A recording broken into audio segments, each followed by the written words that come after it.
And welcome to this session. This session is about lessons learned on climate change impacts on level of service at the town of Halton Hills.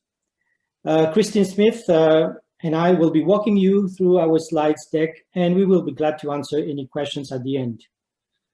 This presentation is an excellent segue, like Chris mentioned, from the previous presentations, the one from Sharina as well, in terms of it's not going to be business as usual anymore, right? If you are going through that journey, and the presentation from Dustin Carey from FCM before the break. So at the town, we have developed our level of service framework, as many of you have already done for a few years ago. But when the FCM's guide for integrating climate change and asset management was published, and the town was involved in that, we were very impressed with the approach. The 12 steps, and also the entry points are kind of really interesting. And we wanted to implement it right away for two main reasons. The first reason is that, as you all know, it is a critical requirement for the Ontario Reg 588-17, as outlined in Section 5, where you need to show how climate change impacts your level of service. And the second main reason is that the town, since 2019, the CEO has combined the climate change unit and the asset management unit under one single department. And this climate change and level of service integrated approach aligns totally with our mandate. So next slide, please, Christine.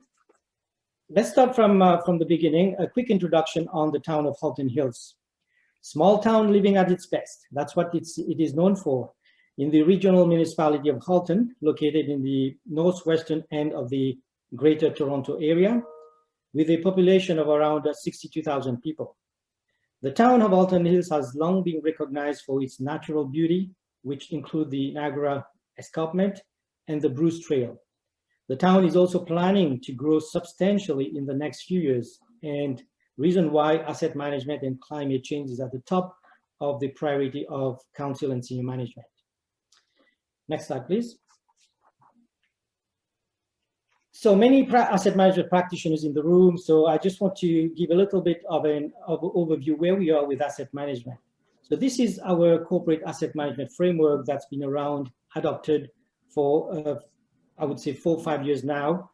And we have been working well, making good progress, I would say, to implement this framework in a very sustainable manner, while meeting the Ontario regulation deadlines, of course. We have an asset management governance model well in place, bought in and fully functional for the last few years, fully supporting the implementation across the whole organization, right? We're not talking about only a few asset classes, but across the whole town for all asset classes. And that includes the town's natural assets. Next slide, please.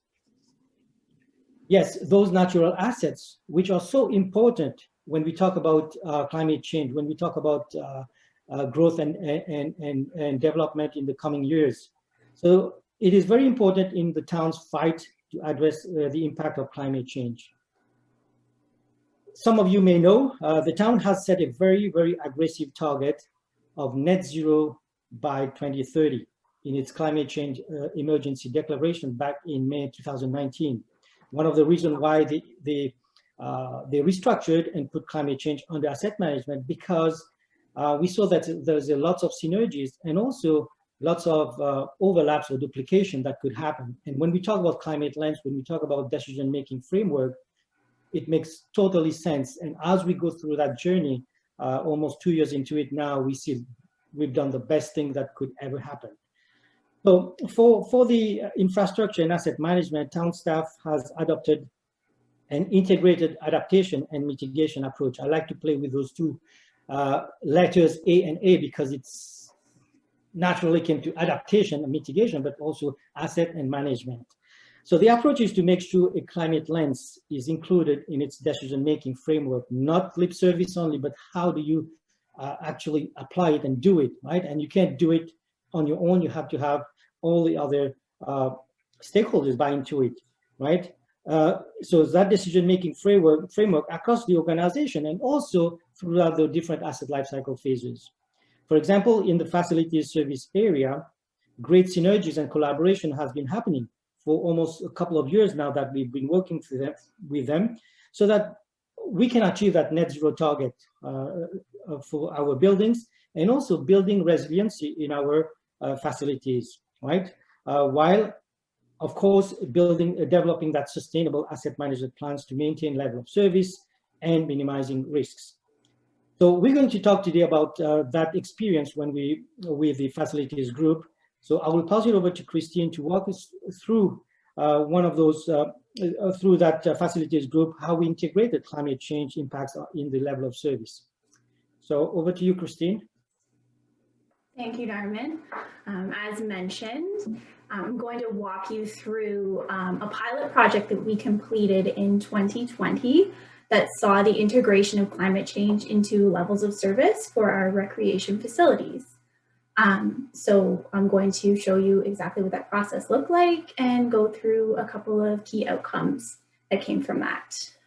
So the project began with a little bit of background work, as any project does. And it involved our AM team, so Dharmen and myself, reviewing our current levels of service framework and specifically looking at the key service attributes. So these are the foundation upon which we build our levels of service measures. So ensuring alignment with the town's newly updated strategic plan is important. This phase also included gathering and reporting on the metrics in the current framework. And gathering the metrics proved to be a little bit difficult. Information was a little bit dated or maybe perhaps ad hoc. So this highlighted the need to improve our existing processes for gathering customer levels of service performance data.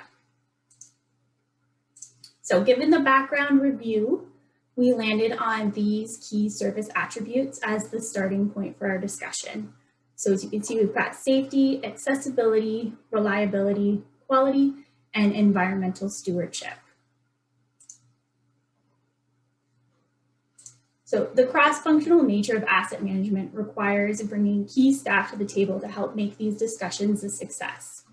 So the key staff we included for this project was our AM team, so asset management, our climate change team, our recreation facilities management team, as well as our facilities operational staff. So moving through the methodology and building on what Dustin was talking about earlier, we use the methodology outlined in FCM's Guide for Integrating Climate Change into Municipal Asset Management. So this translated into a 6-step process for us that would be carried out in 3 separate workshops. So here we've got documenting current levels of service, documenting our commitments and targets, determining if there's a gap either currently or in the future for achieving those committed levels of service, assessing climate change considerations on our levels of service, identifying strategies to address gaps and risks from climate change, and determining our preferred strategies to mitigate or adapt to climate change. So we scheduled the workshops in close succession so that we could ensure that the conversation remained fresh in staff's minds. So moving into our first workshop, we covered steps 1 through 3. So this is documenting our current levels of service, our commitments, and noticing if there are current or future gaps in our committed levels of service. The workshop began with a refresher on levels of service fundamentals. This was important to share with our facilities and climate change staff to provide an understanding of levels of service and really prime them for the discussions that we were going to have ahead.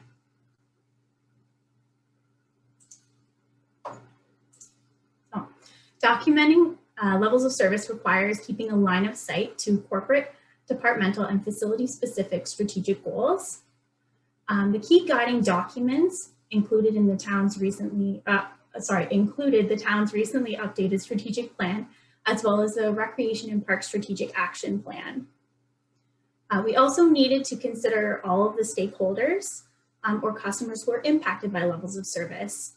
So we did this here on a mural board and that included obviously the patrons that come to the facilities, even our staff.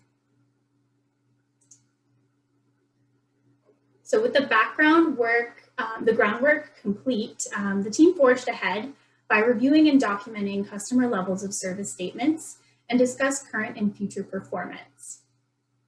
The improvements that we saw to our levels of service framework included improved customer levels of service metrics that are more specific and measurable, an assessment of current performance, documented commitments and targets, an assessment of current and future gaps, and the factors affecting the gaps in level of service. Levels of service metrics that were flagged to have current and future gaps were discussed in future workshops. So workshop 2 covered step 4 here. So this is where we talked about climate change considerations and their impact on our levels of service. So in order to know how climate change is impacting our levels of service, we need to know what climate change looks like in the context of Halton Hills. So what we did was we reviewed what that looks like and noted 3 key climate themes that are affecting our area. So those are our warmer, wetter, and wilder climate trends moving forward. This information came from our climate change adaptation plan. We also relied on the facility's vulnerability assessment, which has already identified assets that are vulnerable to climate change for several town facilities, and this was completed in 2018.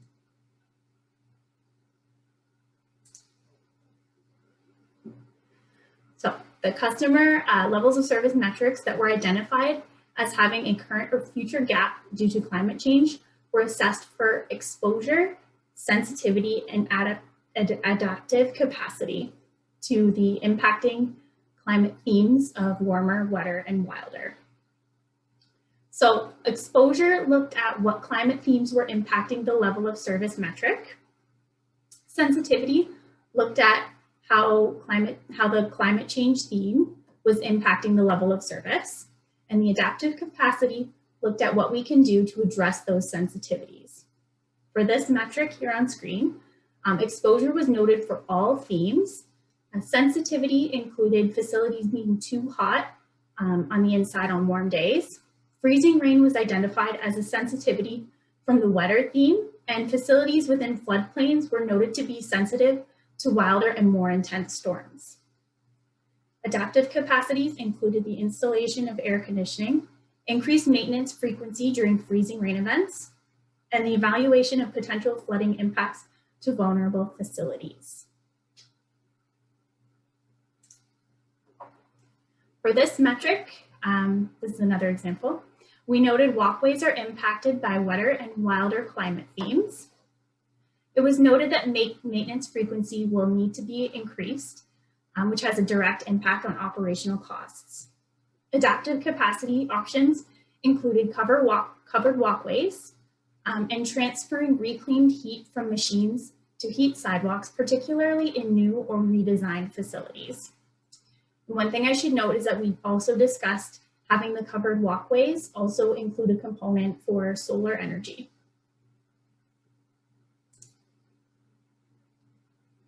So from the previous conversations, especially in workshop number 2, around gaps in performance, there were some key recurrent themes that emerged, and these themes really summarize the top vulnerabilities facing the town's recreation facility in the context of climate change. So those are too hot inside on warm days, a lot of ice will be on the ground, increasing deterioration of equipment, and loss of power. From here, we moved into our third and final workshop, which focused on steps 5 and 6 in the process. So we looked at identifying strategies to address gaps and risk from climate change, and determine preferred strategies to mitigate or adapt to climate change. So those 4 top vulnerabilities that we noted before, so the too hot on warm days, the loss of power, ice on the ground, and increasing deterioration of equipment, is what we use to create what we use to address the vulnerabilities here, and brainstorm ideas. So from here, from here you can see that we discussed several options, sometimes A all the way through F, on what we can do. And the options were sort of ordered in terms of cost, as well as whether they're a short-term or a medium-term or a long-term goal. So increasing our maintenance frequency is a short-term goal, but looking at transfer and reclaimed heat is a more mid to long-term goal. The preferred options to address vulnerabilities were combined into a roadmap for implementation. Key staff to lead the initiative, as well as a timeline, were provided.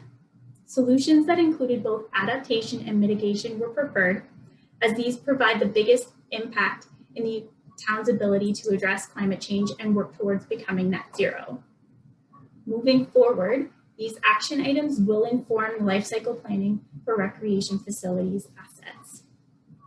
And from there, I will pass it on to Dharmen. Thank you, Christine.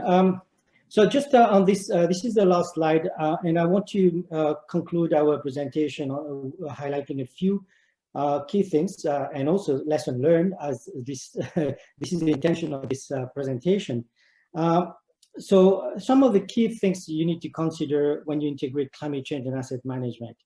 On the screen here, you see a facilities integrated framework, and I'll talk about that. But let me first mention a couple of things. One is that we all know, asset management practitioners in this audience, is asset management is not done in a vacuum. It requires coordination and collaboration. But we must also know that climate change is not done in a vacuum. It also requires coordination and collaboration. And one of the things that jumped at me a couple of years ago, when I was still wearing the only hat of asset manager, I was sitting in a corporate energy management team meeting, and decisions were made. And it was my first meeting, and I asked the question right away: is how come you're making those decisions without thinking about? So you're thinking only about climate change or reducing greenhouse gas emission. How about the maintenance cost, life cycle cost, those type of things? So this kind of brought into where we are today, right? So if you look around you in your municipalities, there are lots of opportunities for synergy and integration to realize best value for the organization. So in asset management, we know defining value is key. It's one of the key fundamentals. So have you included climate change in that definition of value? And I think this is one of the first things you need to look at.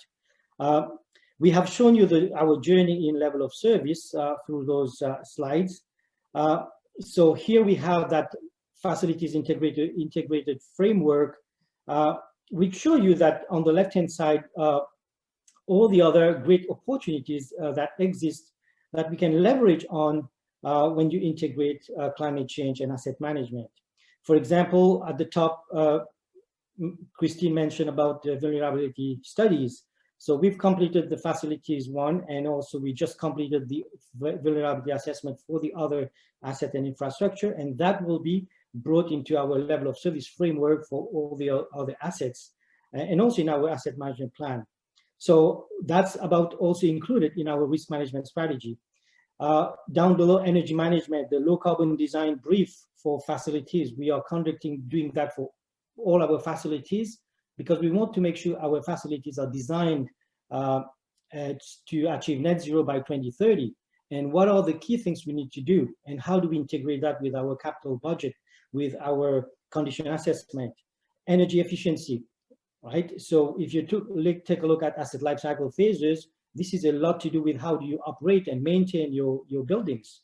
The impact of climate change on conditions, right? The risk profile of your assets, how do they change when we consider climate change impacts?